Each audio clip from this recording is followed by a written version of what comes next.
Hello guys, मैं बीना पांडे आपका अपने यूट्यूब चैनल पर स्वागत करती हूँ।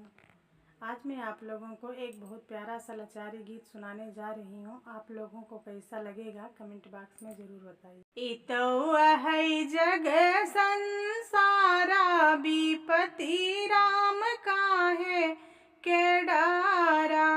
इतौआ है जग संसारा विपति राम काहे के डारा। एकाई कखिया में भैया यौ बहिनी, एकाई कखिया में भैया बहिनी। काहे लिखल ससुरारा विपति राम काहे के डारा। काहे लिखल ससुरारा विपति राम काहे के डारा।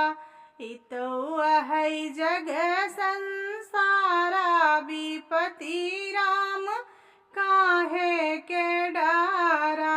एकाई कखिया में गंगा और जमुना, एकाई कखिया में गंगा और जमुना। काहे बहई दुई धारा विपति राम काहे के डारा।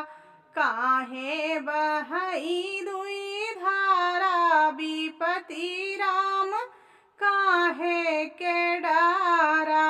इतौआ है जग संसारा विपति राम काहे के डारा। एकाई कखिया में चंदा और सूरज, एकाई कखिया में चंदा और सूरज। काहे उगई दुई तारा विपति राम काहे के डारा। काहे उगई दुई तारा विपति राम काहे के डारा।